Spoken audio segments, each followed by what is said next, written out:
Shalom, amados hermanos, y bienvenidos a este segmento, Los Salmos, el poder de Dios fluyendo a través de mí. Y le doy gracias al Eterno porque por mucho tiempo tenía en mi corazón el estudiar el libro de los Salmos. Así que a medida que yo voy estudiando, se los voy enseñando a ustedes, porque ese es el propósito, que todo lo que nosotros aprendamos, comencemos a impartirlo a otros. Así que los invito a que ustedes también puedan compartir este hermoso estudio con sus amigos, con su familia, porque va a bendecir la vida de muchas personas. Así que vamos a poner este tiempo en manos de nuestro Abba Kadosh. Padre, te damos gracias, bendito Rey, porque a ti te ha placido en este tiempo despertar nuestro corazón a tu bendita Torá, a tu bendita instrucción, Padre, para que cada día nos acerquemos a ti, Padre, con corazones rendidos, con corazones humillados, Padre, sabiendo que de ti, Padre Celestial, viene todo el bien, viene toda la bendición, Padre Eterno, y sobre todo entendiendo que la bendición está ligada a la obediencia, Padre. No queremos seguir en ceguera espiritual, Padre. Te pedimos, Señor, que nos des sabiduría de lo alto, porque dice tu palabra que si alguno tiene falta de sabiduría, que te la pida a ti y tú no la darás abundantemente, Padre. Te pedimos sabiduría para entender tu palabra. Te pedimos sabiduría para aplicar tu palabra, para aplicar el conocimiento a nuestras vidas, Padre. Ya no queremos perecer por ignorancia de tu palabra, Padre. No queremos seguir en oscuridad. Gracias te damos, Padre, por lo que estás haciendo en este tiempo, en el poderoso nombre de Yeshua HaMashiach. Amén y amén. Entonces, hoy continuaremos este poderoso estudio de los Salmos, en el que iremos descubriendo también las virtudes de cada salmo, o sea, en qué ocasiones podemos orar con los diferentes salmos. Aunque me gustaría hacer una aclaración muy importante, porque he visto gente que no buscan su crecimiento y transformación espiritual, sino que quieren usar las cosas que le fueron entregadas por Dios a su pueblo para librar toda batalla espiritual sin pagar el precio, y esto no funciona así. Esto no es una varita mágica. Nosotros siempre que oramos le pedimos al Eterno que incline su oído y que escuche las palabras de nuestra boca. Pero dicen nuestros sabios que para orar no es necesario esperar horas auspicias o tiempos astrológicamente positivos como lo hacía el profeta pagano Bilam. En realidad nosotros debemos orar al Eterno cuando lo deseamos, especialmente cuando necesitamos agradecerle o también cuando necesitemos orar. Así que podemos pretender que Él nos escuche en todo momento y también que Él nos responda positivamente, pero hay algunas excepciones. A veces, sin importar el mérito de nuestro pedido, el Eterno no escucha nuestras oraciones. Y ustedes dirán, ¿cómo así que Él no escucha nuestras oraciones? Ya les voy a explicar. Esto está relacionado estrictamente con nuestro comportamiento. Si nuestro comportamiento, especialmente con otras personas, no es adecuado, entonces nuestras oraciones serán rechazadas. Nadie describió este escenario mejor que el profeta Isaías, cuando él dice en el capítulo 1:15, hablando en el nombre del Eterno, dice: cuando ustedes levantan sus manos en oración, yo esconderé mis ojos. Incluso si ustedes me ofrecen muchas oraciones, no los voy a escuchar. Así Isaías nos dice que a veces el Eterno ignora y rechaza de plano nuestras oraciones. Afortunadamente, Él nos explica en qué circunstancias es que el Eterno rechaza nuestras oraciones. En el final del versículo 1:15 lo dice explícitamente: no escucharé sus oraciones porque vuestras manos están llenas de sangre. Así que Isaías está denunciando la hipocresía de algunas personas corruptas que mataban, robaban, engañaban en sus negocios, practicaban el soborno para corromper la justicia, no ayudaban a las viudas ni defendían a los huérfanos, no asistían a los pobres y así y todo pretendían que el Eterno respondiera a sus oraciones. Isaías denunciaba que esta gente oraba y le ofrecía sacrificios a Dios como si fuera una forma de soborno. ¿Será que el Eterno puede ser sobornado? Las personas que hacen esto tienen una idea muy infantil e inmadura y esa definitivamente no es la mentalidad hebrea. Así que Isaías más adelante les explica que no puede haber un divorcio entre lo que hacemos y la respuesta del Eterno a nuestras oraciones. Hashem no escuchaba las oraciones de esta gente y rechazaba sus sacrificios. ¿Por qué? Porque su conducta moral y religiosa era pésima. Ellos venían al templo después de hacer todas esas inmoralidades y actuaban como si nada hubiera pasado o como si Dios no supiera lo que ellos en realidad hacían. Entonces Isaías les dice categóricamente: el Eterno rechaza la oración de los corruptos. Aunque miren qué tremendo, porque él también les dice, pero no están condenados para siempre. Si una persona corrupta se arrepiente y mejora su comportamiento, el Eterno lo aceptará. Para que esta situación sea revertida y para que el Eterno esté dispuesto a escuchar sus oraciones, Isaías les dice exactamente lo que tienen que hacer en el capítulo 1 del 16 al 17. Miren y presten mucha atención. Dicen: lavaos y limpiaos.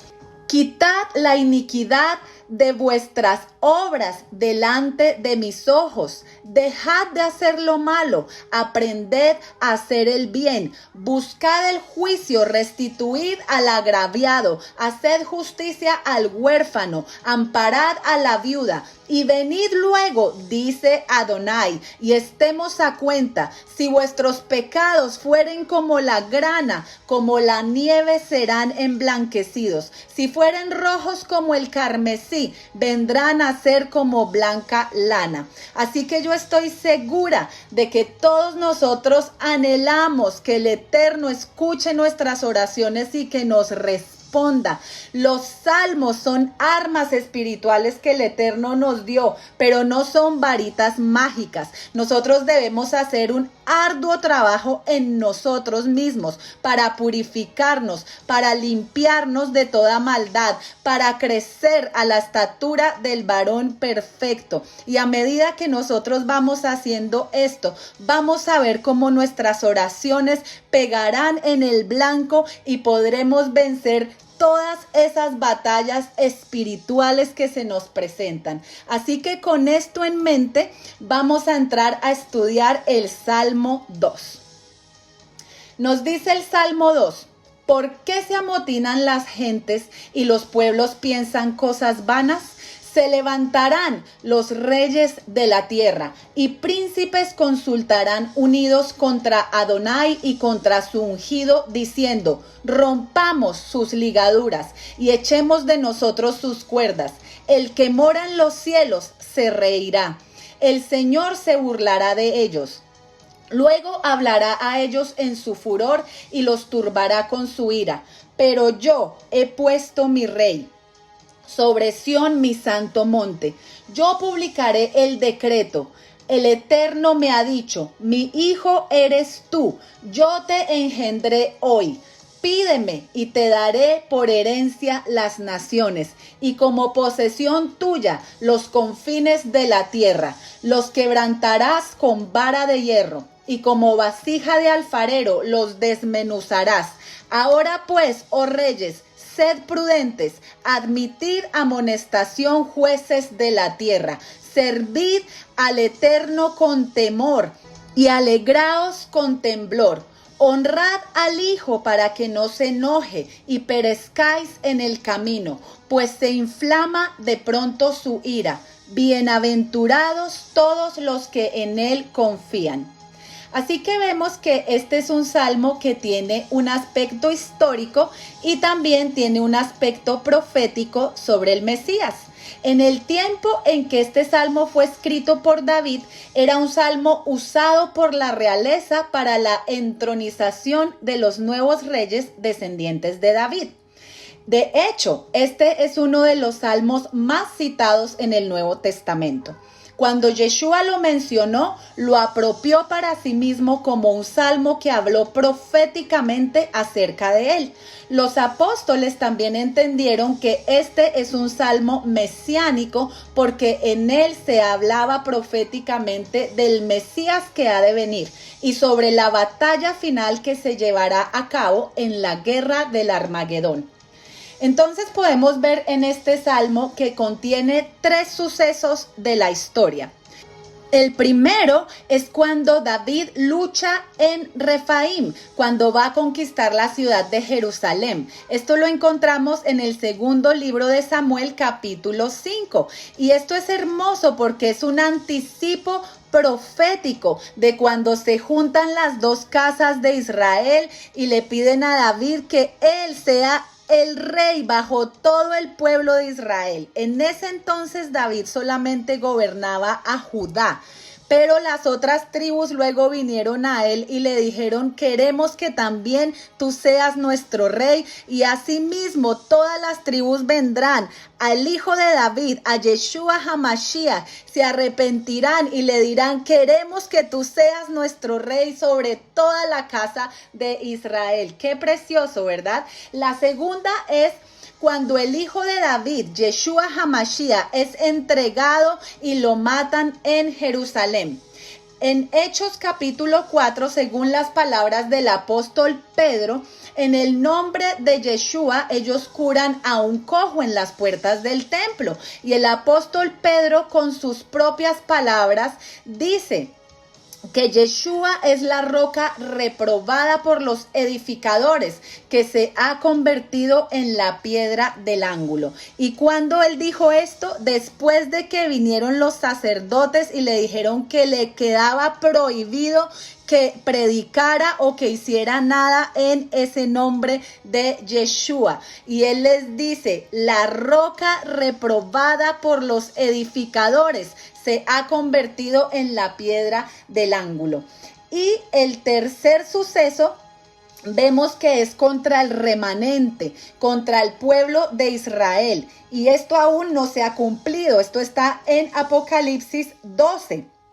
Y es cuando el hijo de David, Yeshua, esté a punto de regresar. Entonces, ¿qué va a pasar? Que el dragón sabrá que le queda poco tiempo y vendrá a nosotros con gran fuerza. Pero cuando aparece el Mesías y coloca sus pies sobre el monte de los olivos, se iniciará la conspiración final para vencerlo, y allí es donde se desata la guerra del Armagedón. Según los comentarios de nuestros sabios judíos, este salmo fue escrito por David en el contexto de Segunda de Samuel, capítulo 5, del versículo 17 al 20. ¿Qué ocurrió allí? Dice que oyendo los filisteos que David había sido ungido por rey sobre Israel, subieron todos los filisteos para buscar a David. Y cuando David lo oyó, descendió a la fortaleza. Y vinieron los filisteos y se extendieron por el valle de Refaim. En el sentido, esta palabra Refaim viene de la raíz Rafa y quiere decir gigante. Quiere decir sombras de los muertos, los descendientes de los Nefilim. Sabemos que los Nefilim eran una mezcla entre los ángeles caídos y las hijas de los hombres. Entonces, ¿qué nos quiere decir esto? Que la guerra de David era contra entidades, contra huestes espirituales de maldad. Vemos que David es el elegido de Dios para rectificar el pecado de Adán, que entregó la potestad a Satanás, a la serpiente antigua, y todo el mundo se llenó de tinieblas. Y David ¿A qué vino? A recuperar lo que se había perdido. David inicia una nueva era en la restauración del planeta Tierra. Dice el versículo 19, entonces consultó David al Eterno diciendo, iré contra los filisteos, los entregarás en mi mano. Y el Eterno respondió a David, ve, porque ciertamente entregaré a los filisteos en tu mano. Como nos dice el apóstol Pablo, sabemos que nuestra lucha no es contra carne ni sangre, sino es contra huestes espirituales de maldad. Por eso es que nuestras armas no son carnales, sino son victoriosas en Dios para la destrucción de fortalezas. El versículo 20 nos dice, y vino David a Baal Perasim, y allí los venció David, y dijo, quebrantó Adonai a mis enemigos delante de mí, como corriente impetuosa. Por eso llamó el nombre de aquel lugar Baal Perasim, y esto significa el Señor quebranta.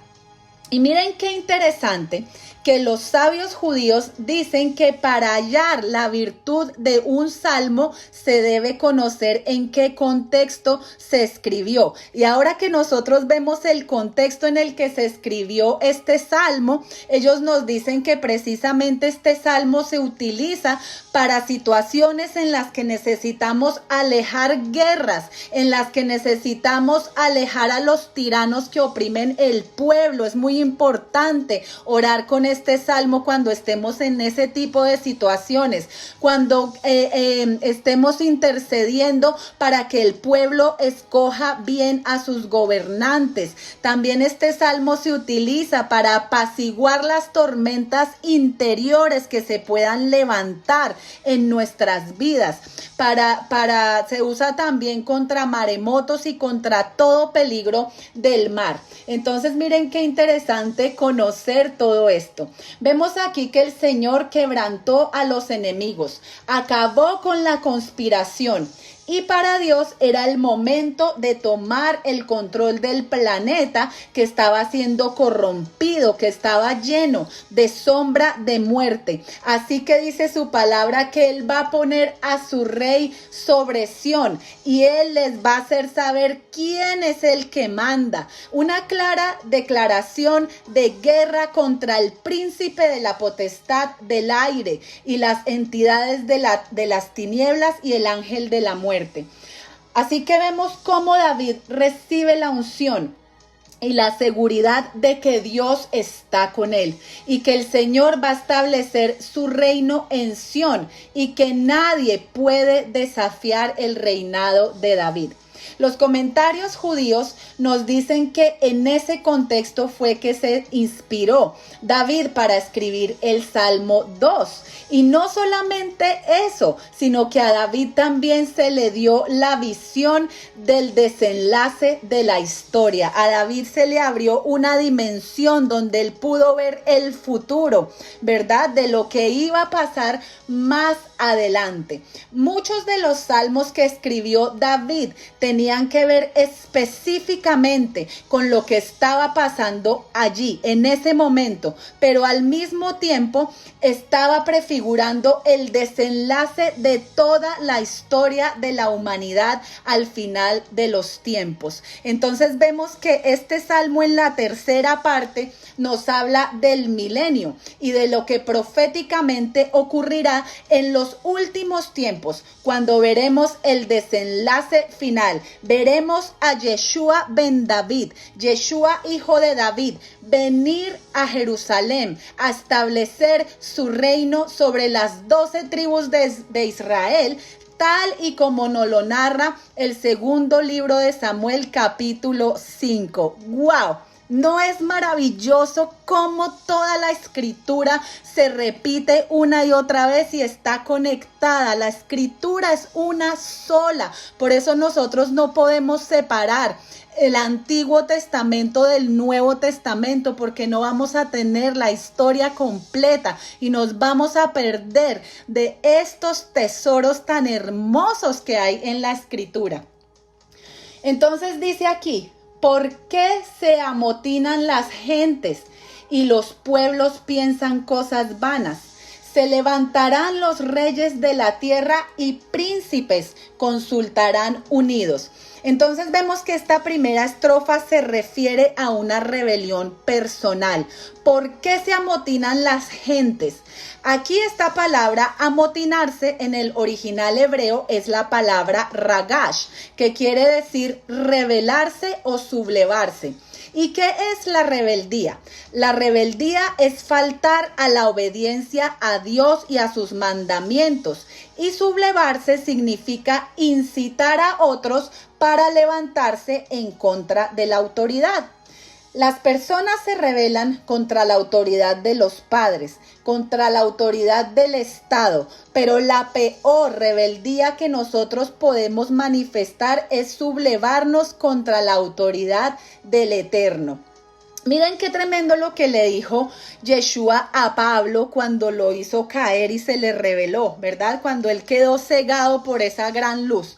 Le dice, dura cosa te es dar coces contra el aguijón. ¿Qué le quiso decir con esta frase?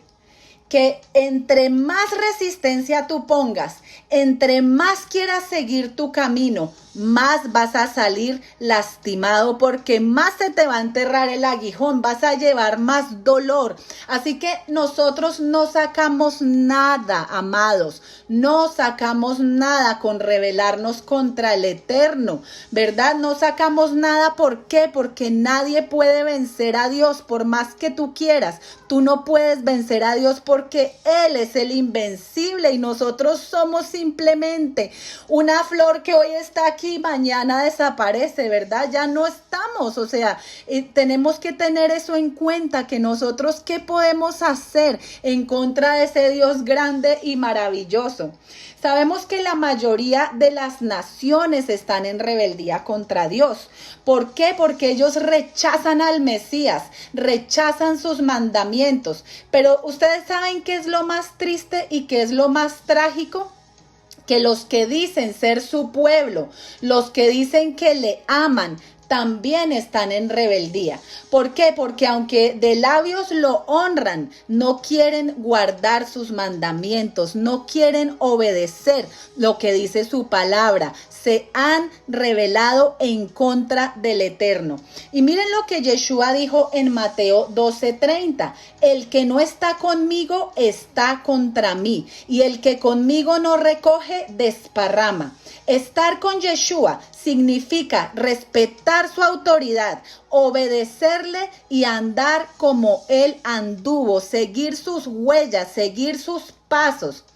Tito 1:16 nos dice algo muy tremendo. Dice, profesan conocer a Dios, pero con los hechos lo niegan, siendo abominables y rebeldes, reprobados en cuanto a toda buena obra. O sea, ¿qué es lo que nos está diciendo Tito aquí?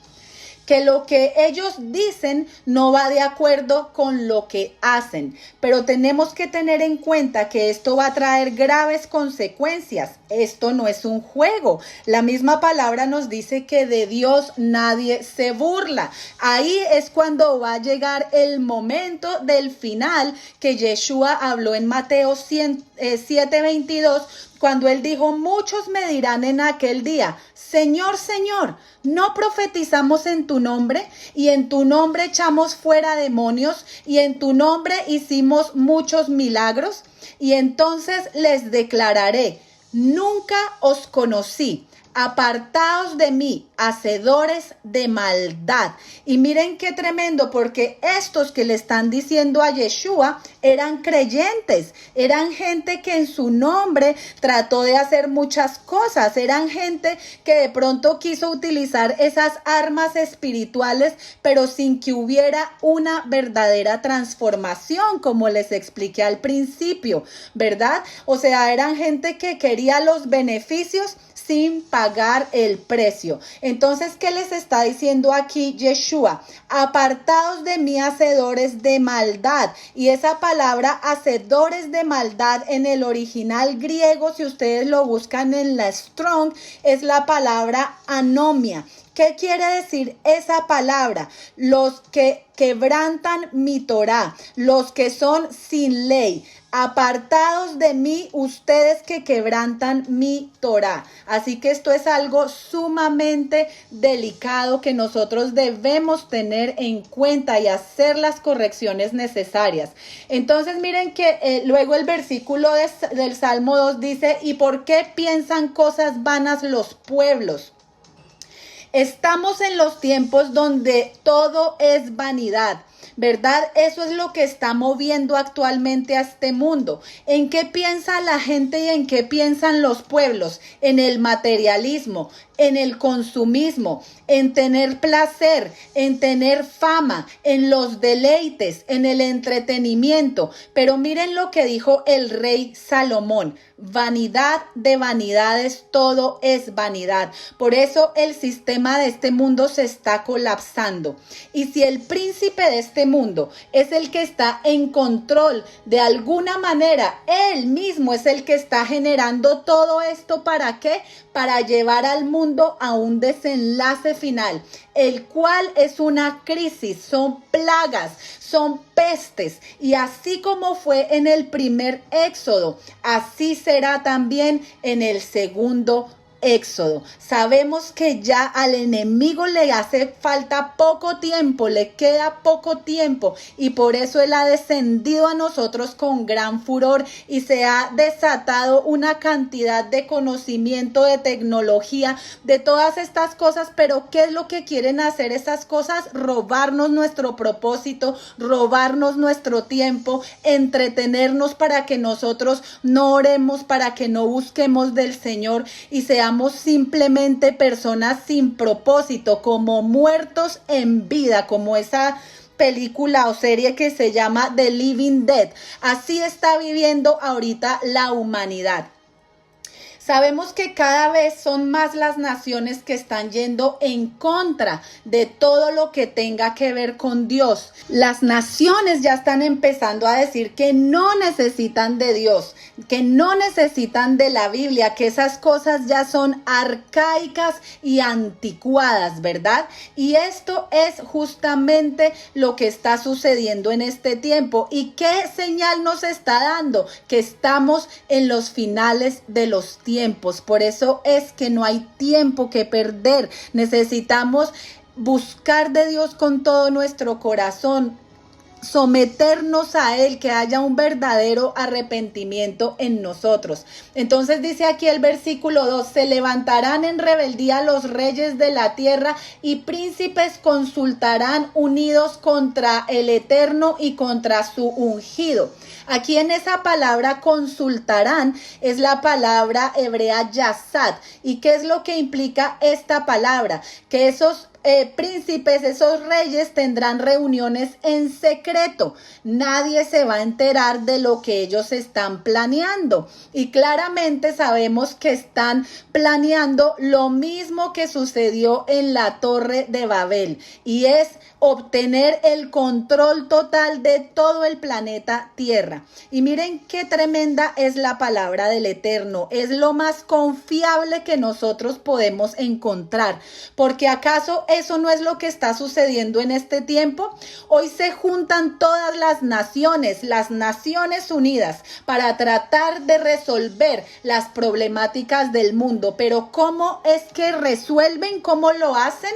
Sacando a Dios de la foto. No toman en cuenta el consejo del Eterno, se van en contra de todo lo que el Eterno ha establecido en su palabra. Ellos dicen, hoy hay mucha gente en el mundo, así que vamos a aprobar el aborto para que no nazcan tantos bebés. Vamos a promover la diversidad de género para que las familias se reduzcan. Ellos traman sus planes a puerta cerrada para tener el control total y no tienen ni siquiera un poco de temor de Dios. No saben que lo que ellos hacen en secreto, Dios lo va a exhibir públicamente y van a ser derrumbados, van a ser desarraigados, y sabemos que ya viene ese hermoso tiempo. Dice aquí en el capítulo 3, rompamos sus ligaduras y echemos de nosotros sus cuerdas. Y miren que esto es lo que ha hecho siempre el sistema de la bestia.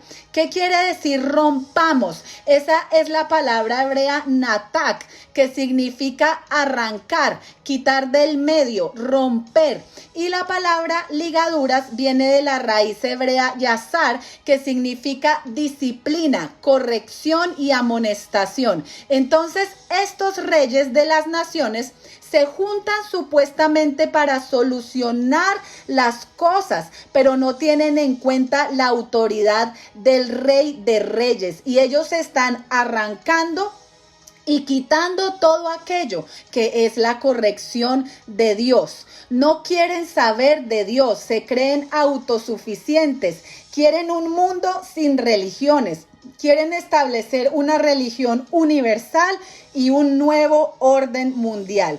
Y ya nosotros estamos viviendo ese tiempo. O sea, esto que estamos leyendo aquí no es algo que podemos decir, ay, tal vez a mis nietos o a mis tataranietos. No, nosotros somos la generación que nos tocó vivir estos tiempos. Pero ¿saben qué es lo tremendo? Que así mismo el Padre a nosotros nos dio una porción poderosa de su Espíritu para que nosotros podamos levantarnos y podamos luchar y podamos vencer contra todas estas artimañas del enemigo.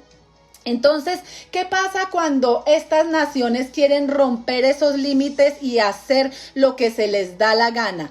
Se están levantando en contra de Dios y están maldiciendo a la tierra con todas esas leyes, con todas esas decisiones que van contrarias a lo que Dios ha establecido. Ellos llevan los pueblos a pecar. Por eso es que nosotros como pueblo del Eterno debemos estar apercibidos y no obedecer esas leyes que van en contra de Dios. No debemos tener temor. Nosotros primero tenemos que obedecerle a Dios que a los hombres. Y miren que aquí en esta palabra que dice echemos de nosotros sus cuerdas, echemos quiere decir tirar, arrojar, echar a la basura sus cuerdas. Y esta palabra se usaba en el hebreo antiguo para referirse al yugo. Esa palabra cuerdas, abot, se refería al yugo que estaba uniendo por el cuello a los bueyes que formaban la yunta para que no se desunieran. Por esto fue que Yeshua dijo, llevad mi yugo sobre vosotros y aprended de mí, que soy manso y humilde de corazón, y hallaréis descanso para vuestras almas.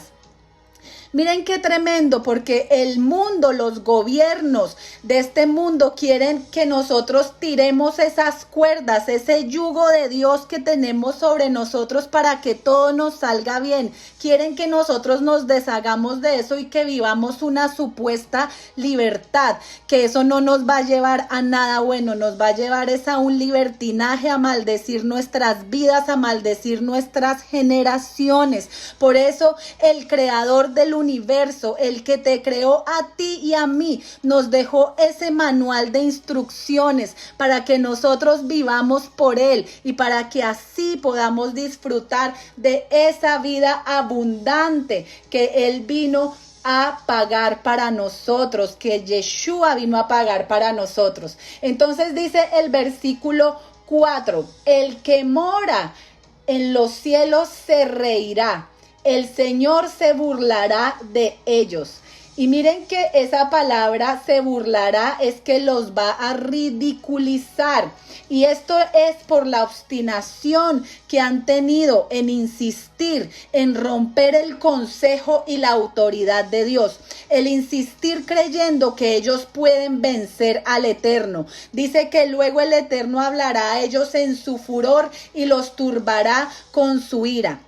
O sea, después de que los ridiculice, de que los exponga públicamente. Y miren que es maravilloso porque nunca antes en la vida había salido a la luz tantas cosas. Nosotros estábamos viviendo en un engaño total, confiando en los gobiernos de esta tierra, pensando que a ellos nosotros les importábamos, pero en este tiempo ha salido a la luz todas las marañas, todas las artimañas, toda la oscuridad en la que ellos se han movido. Y miren que es tremendo porque primero el Eterno los expone públicamente, les destapa esas ollas podridas y saca a la luz todo lo que esta gente ha estado haciendo, pero dice que luego les hablará a ellos en su furor y los turbará con su ira. La misma palabra nos dice que horrenda cosa es caer en manos de un Dios vivo y Él los turbará con su ira. Y ese verbo turbará significa espantar, aterrorizar y consternar. Ustedes pueden tan siquiera imaginarse cómo será ese día, el espanto que va a provocar la ira de Dios contra todos aquellos que lo rechazaron, que se mofaron de él, que pretendieron que lo iban a engañar. Eso tiene que ser algo terrible, amados hermanos, y nosotros no queremos estar entre ese grupo de gente que dice la palabra que desearán morirse y no se podrán morir, ¿verdad? Porque va a ser algo espantoso realmente, y el Eterno nos está dando a nosotros esa oportunidad, que si nosotros aún no hemos rendido nuestro corazón a Él, que tengamos un arrepentimiento genuino antes de que se manifiesten todas estas cosas. La puerta del arca está a punto de cerrarse, así que no, si escuchas hoy la palabra del Eterno, no endurezcas vuestro corazón, no endurezcas vuestro corazón. Dice aquí el versículo 6. Pero yo he puesto mi rey sobre Sión, mi santo monte. Yo publicaré el decreto. Adonai me ha dicho, mi hijo eres tú. Y esta frase fue mencionada en Hebreos 1:4. Yo te engendré hoy. Pídeme y te daré por herencia las naciones y como posesión tuya los confines de la tierra. Y miren que esta palabra ya estamos a punto de verla y está en Apocalipsis 19:13, cuando dice: estaba vestido de una ropa teñida en sangre y su nombre es el Verbo de Dios, y los ejércitos celestiales vestidos de lino finísimo, blanco y limpio le seguían en caballos blancos. De su boca sale una espada aguda para herir con ella a las naciones, y él las regirá con vara de hierro, y él pisa el lagar del vino del furor y de la ira del Dios Todopoderoso, y en su vestidura, en su muslo, tiene escrito este nombre: Rey de Reyes y Señor de Señores. O sea que cuando Yeshua regrese, le pagará a cada cual de acuerdo a sus acciones y nadie va a poder escapar. Vemos que en su primera venida, Yeshua vino como cordero, vino humilde, montado en un burrito, pero aquí ya no vendrá como cordero, vendrá como león, como el Rey de Reyes y el Señor de Señores, montado en su caballo blanco, y le dará el pago a cada uno de los que usaron rechazar a Yeshua. Y esto es algo muy importante, porque ahorita la gente que está estudiando las raíces hebreas, lamentablemente mucha gente se enamoran del judaísmo y terminan negando a Yeshua. Pero no se nos puede olvidar lo que dice la palabra en Apocalipsis 14:12.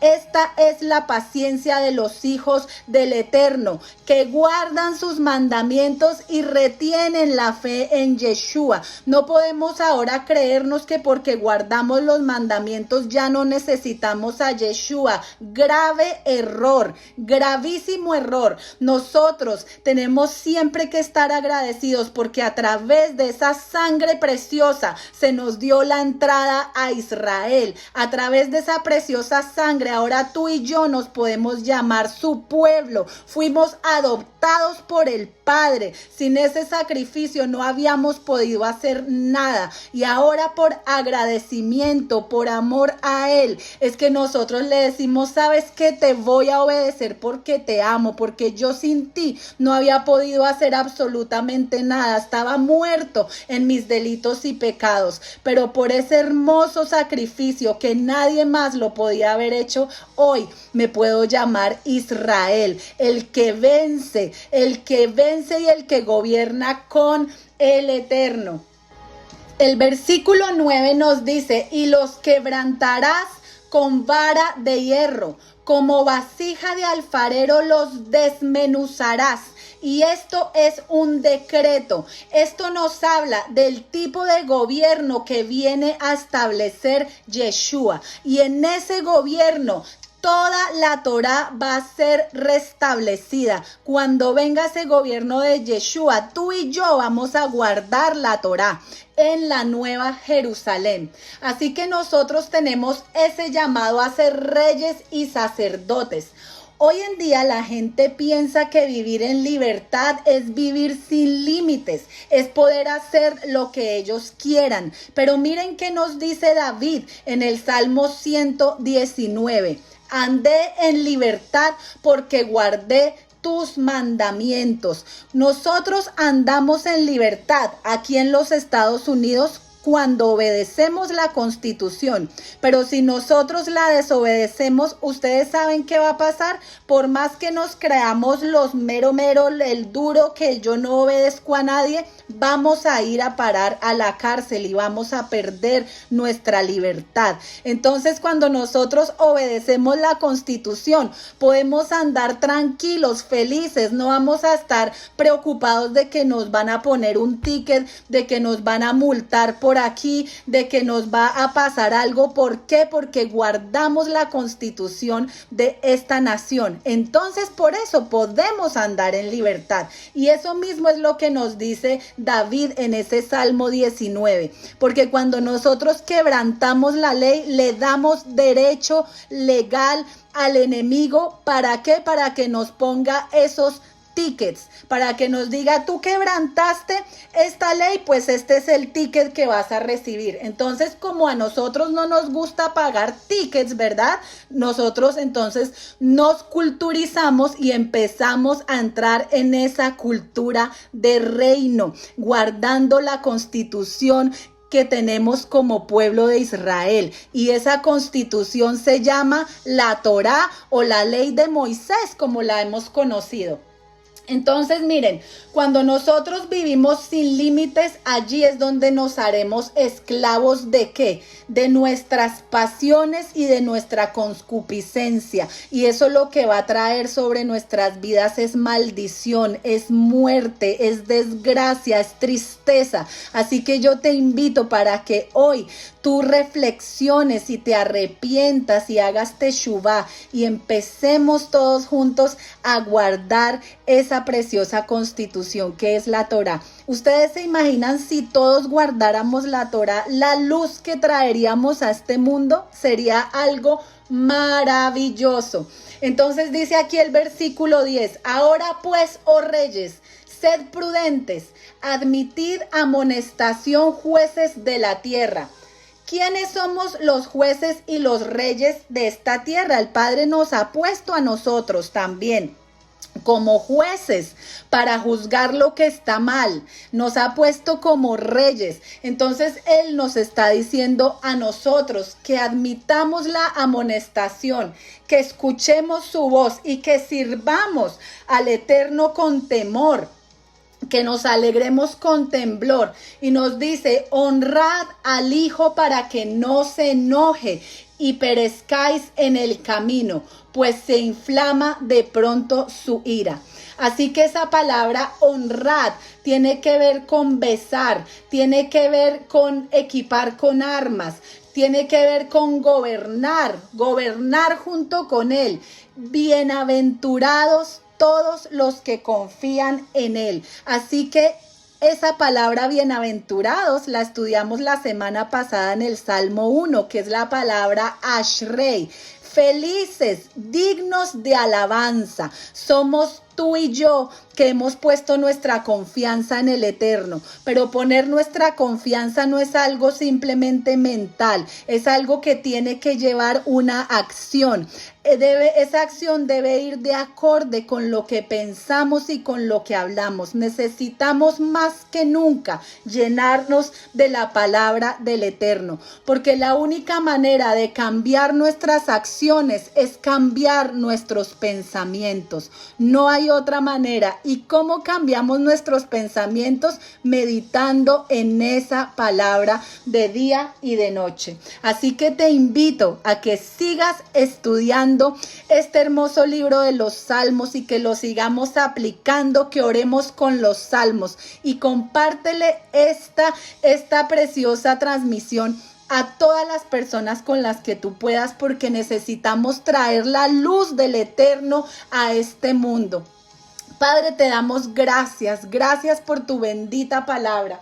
Gracias, Señor, porque a través de tu palabra tú nos liberas, tú transformas nuestra mente, Padre. No queremos conformarnos a este siglo, no queremos conformarnos a lo que hemos aprendido en este mundo, Padre Celestial, sino queremos ser transformados a través de la renovación de nuestro entendimiento, Padre. Te pedimos que a través de tu Espíritu Santo, a través de tu Ruach HaKodesh, tú pongas en nosotros el querer como el hacer. Escribe tus leyes en nuestra mente y en nuestro corazón para que podamos vivir en libertad, para que podamos caminar en libertad, porque guardamos tus mandamientos, porque obedecemos tu palabra. Gracias, Padre, porque estás produciendo el avivamiento más grande que no hemos visto hasta ahora, Padre Celestial. Un avivamiento en que a través de la obediencia, esa luz tuya se va a manifestar en los momentos más oscuros que vienen sobre toda la humanidad, Padre. Pero gracias, porque tu palabra dice que aunque las tinieblas cubran la tierra, tu luz resplandecerá, y esa luz tú la vas a manifestar a través de cada uno de nosotros, los que te decimos: sí, Padre, aquí estamos. Hineni, haz con nuestras vidas como tú quieras. Te bendecimos en el poderoso nombre de Yeshua HaMashiach. Amén y amén. Bueno, amados, gracias por escuchar este estudio, y si los bendijo, por favor denle like para que esta reproducción llegue a muchas personas, y compártanlo, no se lo queden. Bendiciones y shalom, shalom.